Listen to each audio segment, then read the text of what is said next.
Bom, boa tarde. Hoje a gente vai continuar sobre os assuntos de vetores e iniciar falando sobre matriz.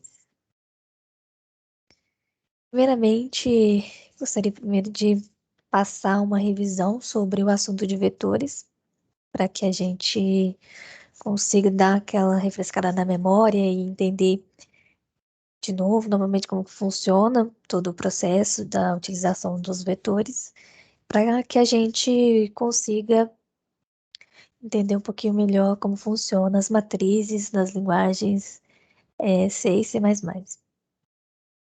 Bem, a gente falou que os vetores eles são variáveis homogêneas, que são variáveis que armazenam um conjunto de valores homogêneos, que significa que a gente tem uma variável que armazena um conjunto de valores de um mesmo tipo e que estão armazenados sequencialmente na nossa memória do nosso computador, e a gente acessa os valores que estão dentro dessa variável sequencialmente.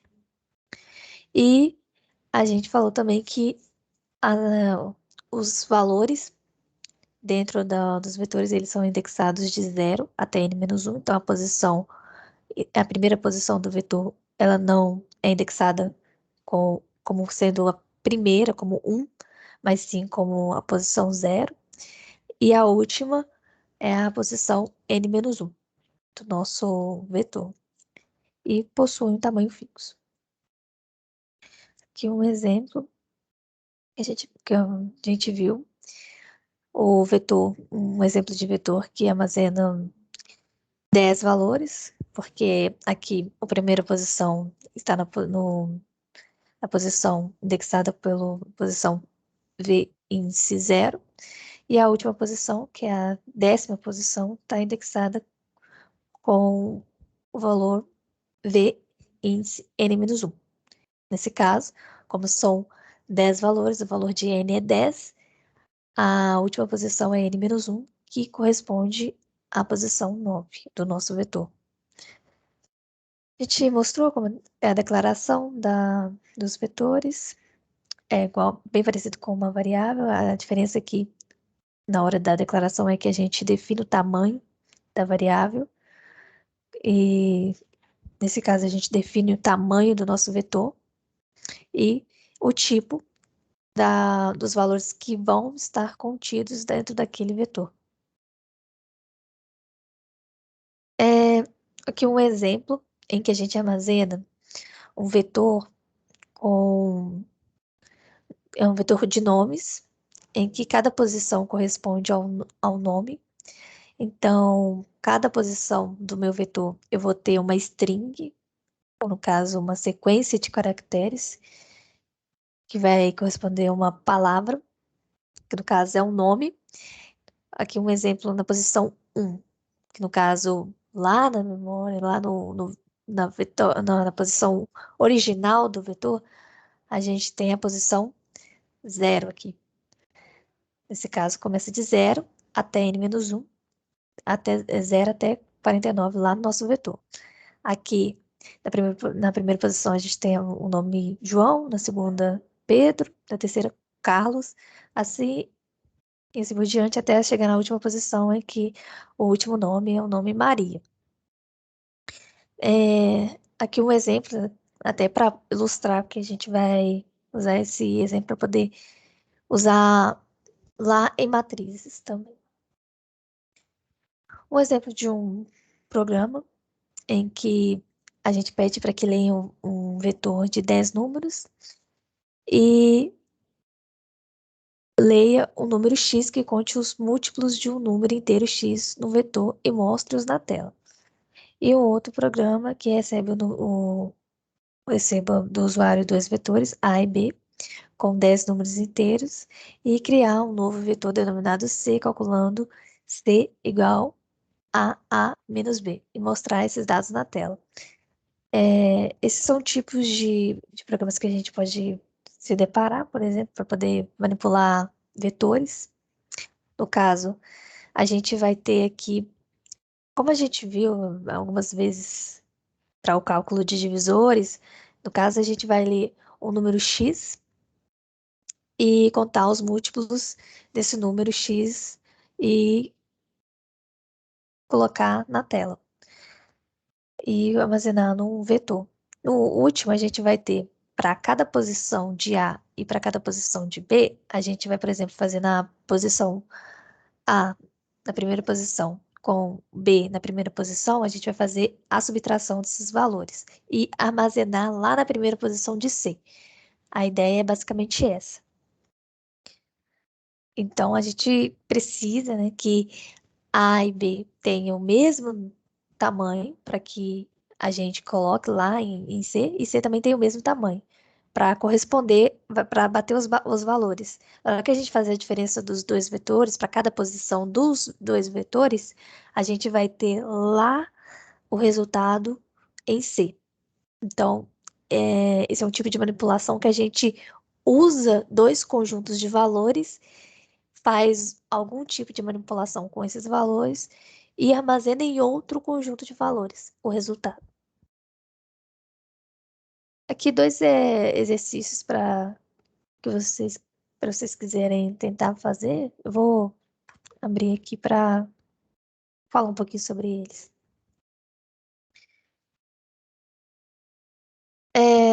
Esse primeiro exercício, ele pede para que você faça um programa que leia um vetor com 20 posições e troque o primeiro elemento com o último, o segundo elemento com o penúltimo e etc. até chegar ao décimo com o 11º e mostrar o vetor modificado. Então, a gente vai usar somente um vetor aqui e a gente vai sair trocando os valores que estão em posições como se fossem postas. No caso, a gente tem para a primeira posição, ao invés do valor que está ali originalmente na primeira posição, a gente vai pegar esse valor e trocar com o último valor. O segundo valor a gente vai trocar com o penúltimo valor desse mesmo vetor. E a gente vai fazendo isso até que não dê mais para trocar os valores. E aí a gente mostra o vetor modificado. Aqui um exemplo de entrada e exemplo de saída. Inclusive, eu cheguei a ver algumas soluções de vocês e eu vi que teve exercícios que a pessoa fez tudo certinho, tudo bem corretinho, mas na hora de fazer a entrada e a saída dos valores, fez as entradas dos valores de uma maneira que imprimia mensagens, por exemplo, digite isso, digite aquilo, e na saída com outro tipo de mensagens. Mas no caso, para que o Uri aceite a sua submissão corretamente, você tem que fazer a entrada exatamente como é pedido aqui. No caso, a entrada ela consiste em 20 valores inteiros positivos ou negativos. Então, vai ser um for em que a gente lê 20 valores e para cada valor a gente armazena num vetor. E para a saída, a gente vai ter para cada posição de n, a gente vai escrever n e esses colchetezinhos mesmo, n, dentro dele o valor que está, o índice do vetor, igual a y, onde i é a posição do vetor e y é o valor armazenado naquela posição. Então tem que ser exatamente assim, sem espaço, sem a mais, sem espaço a menos, sem esquecer de colocar o barra N direitinho, para que ele aceite a sua submissão. Às vezes você tá com a solução correta, assim, implementou corretamente, só que a entrada e a saída não estão correspondendo. Então, para entrada, você não pode imprimir nenhuma saída, por exemplo, digite isso, digite aquilo, e para saída também não pode ser diferente, não pode ser nada diferente, para que ele aceite bonitinho. Por exemplo, eu vou mostrar aqui uma submissão aqui. É, ele aceitou, ele mostrou que tá aceito, e aqui deixa eu mostrar aqui, deixa eu ver se eu consigo. Tá meio difícil de ver. Até eu tô com um probleminha. Aí tá bem batendo direitinho com o que ele pede, né? Ele pede para que a gente leia 20 valores. Então, nesse caso, eu defini uma. Isso aqui é uma variável global em que a gente define e o programa todo ele já reconhece essa variável aí que eu defini como tam de valor 20. Aí, eu fui e declarei dois vetores de tamanho 20 aqui, inteiros, vetor tam e vetor 2 tam, que aqui no caso vai ser o 20. E esse aqui é um valor para poder pegar o último, pra, é uma variável para que a gente armazene o último tamanho, que a gente vai fazendo manipulações aqui para poder mudar esse ult a cada passo, que é o último. O último não vai ser mais o último, basicamente, a cada iteração. E o primeiro continua sendo o primeiro, né? É, então, no caso, aqui eu vou fazer um for para ler e tô decrementando aqui o último. Eu já tô fazendo direto. Dentro desse for, já tô lendo e já tô fazendo manipulação. Aí eu tô colocando em vetor na posição ult, tô usando um outro vetor e colocando o valor que ele colocou ali. E aí vai diminuindo, diminuindo, diminuindo. No caso, eu tô lendo um valor e simplesmente estou colocando na última posição do outro valor. E assim por diante, ele vai decrementando e a cada passo vai diminuindo aqui. Enquanto eu estou aumentando aqui, tem um vetor original, o outro está diminuindo, eu estou colocando o valor do primeiro com o último, do segundo com o penúltimo, do terceiro com o antepenúltimo e assim por diante. É assim que está sendo o código. E aqui eu imprimo como ele pediu exatamente N, esses colchetes aqui vai ser o índice do vetor e o valor que está armazenado, barra N, certinho. Índice e o valor que está lá na posição do vetor índice 2, que foi o vetor alterado depois daquelas manipulações todas. É isso, para ele aceitar a sua submissão. Deixa eu ver aqui, deixa eu ver uma mensagem aqui. É triste. Eu vi a mensagem aqui, que é triste passar sabendo que você fez certinho e é por causa disso, né? É bem triste mesmo. Acontece muitas vezes. Já tive muito erro com isso, muito mesmo. Mas acontece. Esse aqui é outra submissão que eu vou mostrar pra vocês logo, logo. E outro exercício que eu vou ler, aí vocês tentam entender a ideia. Vou falar também como que funciona. Deixa eu voltar aqui para. Esse aqui é um exercício que pede para que leia um valor x e coloque este valor na primeira posição de um vetor. E esse vetor de tamanho 100. Em cada posição subsequente de vetor de tamanho, desse vetor de 1 até 99, coloque a metade do valor armazenado na posição anterior, conforme o exemplo abaixo, e imprima o vetor n. A entrada é um único valor,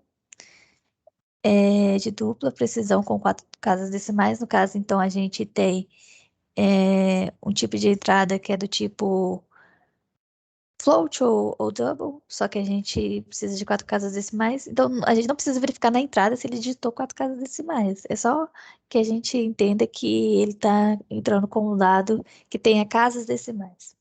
A saída vai ser para cada posição do vetor n, escreva n, entre colchetes o índice que está no vetor, para mostrar que naquela posição tem um valor tal, igual a y, que seria o valor que está naquela posição, onde I é a posição do vetor e y é o valor armazenado naquela posição. Aí, a cada valor do vetor deve ser apresentado 4 casas decimais.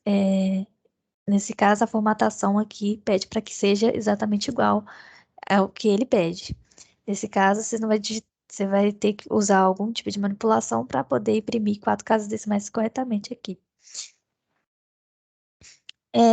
Aqui um exemplo em que ele entra com o valor 200 e aqui ele vai mostrar os valores que estão subsequentes, que nesse caso é 200 dividido por 2, que vai ser 100, dividido por 2, o próximo que é 550, dividido por 2, o próximo vai ser 25, e assim por diante, até acabar.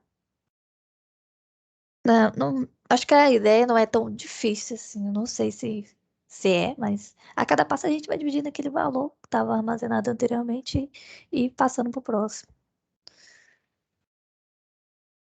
Pronto, né? Vamos agora para matrizes. As matrizes, elas são uma generalização dos vetores e são é, variáveis multidimensionais, enquanto que vetores são unidimensionais. Significa que para vetores a gente tem é, uma dimensão só. No caso, se você olhar para uma matriz, a matriz ela tem dimensões, o meu vetor ele só vai ter uma dimensão, que é como se fosse uma linha só de uma matriz. Então, só tem uma dimensão, que é a dimensão um. Assim, não passa de mais de outras dimensões. Agora, matrizes são multidimensionais. A gente pode ter mais de uma dimensão, que é como é visto em matrizes. Eu não sei se vocês já viram, mas a gente vê uma matriz e essa matriz, para cada matriz, a gente tem dimensões para essa matriz. Tem a dimensão 3, 4, e assim por diante. No caso, a gente vai aqui, tá vendo uma matriz bidimensional, que pode ser vista como uma tabela. Bidimensional porque a gente tem uma linha e tem para ela linhas e colunas. E não passa para outra dimensão, uma terceira dimensão. Então, como a gente, por exemplo, como se fosse na matemática em que a gente tem aqueles das dimensões x e y, no caso a gente pode olhar assim, entre aspas, a ideia como sendo as linhas da minha matriz, cada linha aqui, é como se fosse o y, o x, quer dizer, não, como se fosse o x, e o y seria as dimensões da minha matriz em relação às colunas. No caso, eu tenho uma matriz em que eu tenho quatro linhas e 10 colunas. Então, não, basicamente, o que seria então a matriz em C? E em C++ também.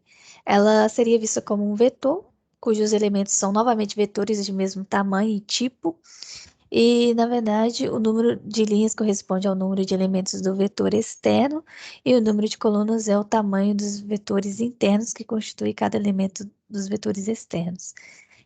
No caso, aqui, a gente pode observar, então, uma matriz em que como sendo um vetor, em que cada elemento do vetor a gente tem, ou como conteúdo, outros vetores.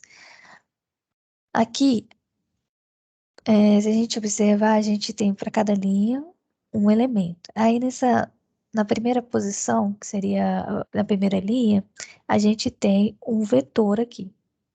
Na segunda, a gente tem outro vetor, na terceira, a gente tem outro vetor. Se a gente esconder essa parte aqui, a gente tem como se fosse um vetor. E para cada posição daquele vetor, a gente tem outro vetor. No caso, a gente vai criar um conjunto de elementos em que cada elemento corresponde a outro conjunto de elementos, todos de um mesmo tipo. Não pode ser de tipos diferentes. A gente não pode ter aqui, por exemplo, um tipo inteiro e a cada posição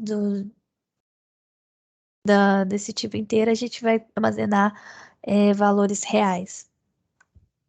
Então, aqui é um exemplo em que a gente tem uma matriz de inteiros. E essa matriz é uma matriz com 4 linhas e 10 colunas. Então, a gente tem dimensões de 4 uma matriz com dimensões de quatro linhas e 10 colunas. Aqui, a gente pode observar como sendo um inteiro de um vetor de 10 posições, outro vetor de 10 posições, outro vetor de 10 posições, tudo como um inteiro. E a cada linha, a gente vai ter esses valores que no total a gente vai acabar tendo 40 valores armazenados aqui. Então, como que a gente faria, no caso, para armazenar as notas de 4 provas em uma turma de 50 alunos? Como a gente viu ali, no exemplo que eu falei com vocês, dos vetores em que cada posição era um nome, a gente pode entender agora cada posição de um vetor sendo correspondente a um aluno. E a cada posição desse vetor, a gente pode colocar para ele as notas que ele tirou nas 4 provas.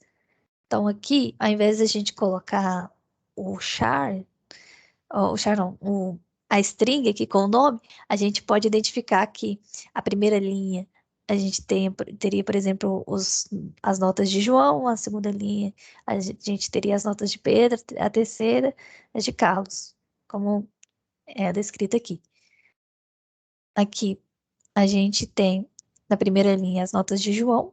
João tirou, por exemplo, 9,5 na primeira prova, 10 na segunda prova, 8 na terceira prova e 7,5 na quarta prova. Então, a gente teria para cada aluno as suas notas nas 4 provas. E assim por diante. Aqui seria o aluno Pedro, aqui o Carlos, aqui por último a gente teria a Maria e de penúltimo a gente teria o José. A declaração de matrizes ela é parecida com a declaração dos vetores, exceto pela adição de uma nova dimensão, que a gente coloca entre colchetes. Aqui, é como a gente declara um vetor, a gente coloca o tipo, o nome da variável e a quantidade de elementos, só que agora a gente vai colocar a quantidade de colunas no próximo colchete. A gente vai colocar, a gente vai especificar, além das quantidades de colunas, também, de linhas, desculpe, a quantidade de colunas. Um exemplo, aqui, declarando uma matriz de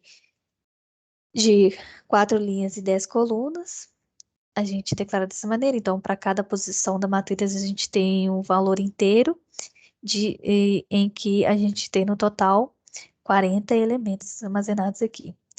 Aqui a gente tem a matriz de double, ou seja, uma matriz com valores reais, com números com casas decimais, com o nome notas, e com 50 linhas e 4 colunas. É como o exemplo que a gente viu ali, a gente viu que a gente tem 50 alunos, e para cada aluno a gente vai colocar as 4 notas, então a gente vai ter 50 linhas e 4 colunas. Então, as regras que a gente obedece nas matrizes são bem parecidas com as do vetores, para que a gente faça a manipulação com esses valores. Então, todos os conceitos e todas as regras válidas para os vetores também são válidas para as matrizes. As matrizes também têm tamanho fixo e elas são enumeradas de 0 até linhas -1 e colunas de 0 até colunas -1. Caso aqui, a gente pode. Ai, deixa eu ver meu mouse, meu cursor. A gente pode ver que na posição 00 é a linha 0, coluna 0.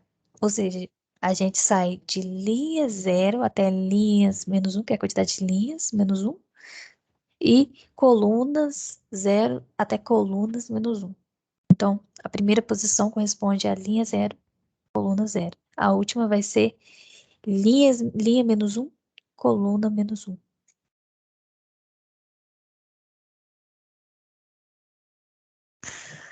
E para acessar o conteúdo de uma matriz, a gente também tem que respeitar respeitando as regras, né, de acesso. Então, a atribuição de valores de uma matriz utiliza 2 índices, não mais um, como nos vetores. O primeiro elemento é armazenado na matriz na posição 00, como eu mostrei ali. O segundo é na posição 01, que no caso eu estou na primeira linha, na segunda coluna, e assim por diante até o último elemento que é armazenado em matrizes linha -1, coluna -1, que era aquele valor que estava lá por último.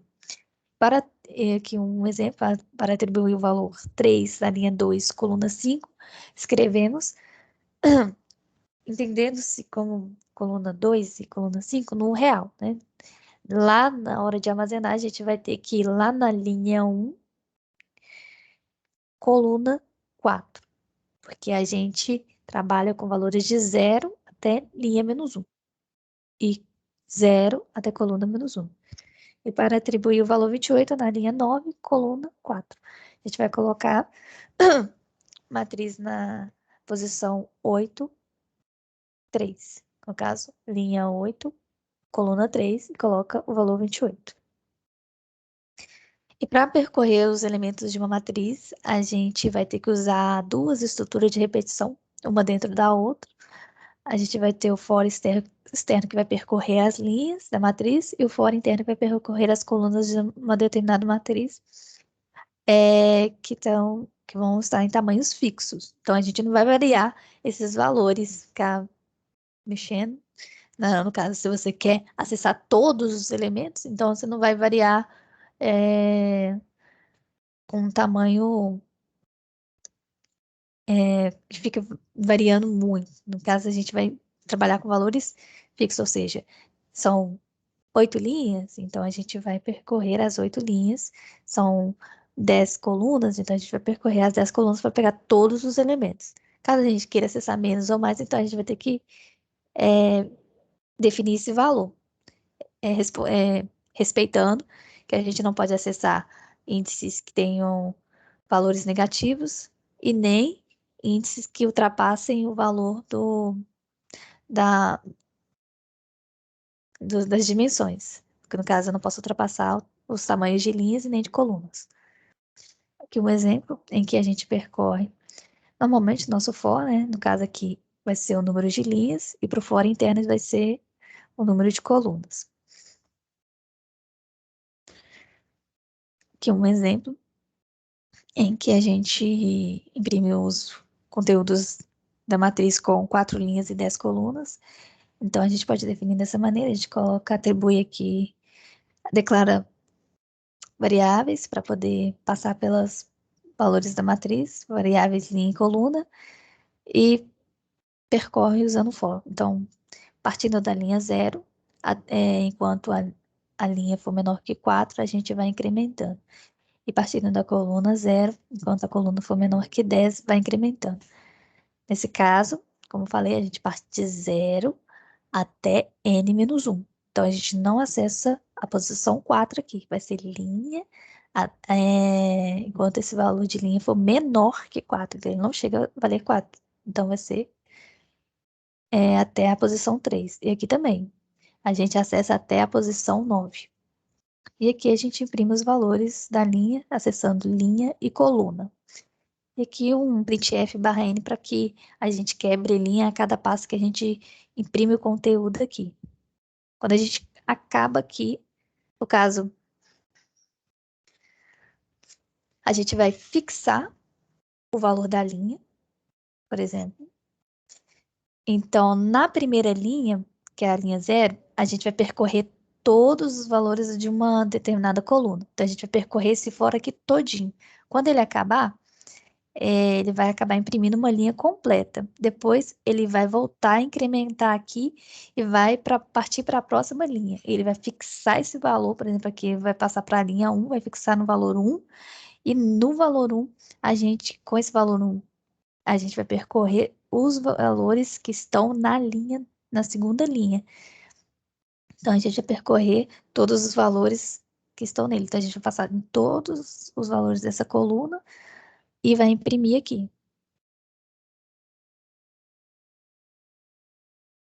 Um exercício proposto aqui. Hoje eu não vou passar a missão porque é o último encontro. Então, semana que vem a gente não vai ter um encontro online. Mas na próxima vez, no próximo ano, a gente vai, eu vou entrar com uma dinâmica para a gente poder exercitar isso aqui, colocar a mão na massa. Então, para não ficar muito massivo e a gente não voltar e já partindo para outro conteúdo, a gente volta com esse assunto aqui, só que fazendo algo, alguma dinâmica ou alguns exercícios também. Eu vou falar com vocês alguns exemplos, tudo mais. Eu espero que tenham compreendido. Qualquer dúvida, pode falar. Vou dar uma olhada aqui.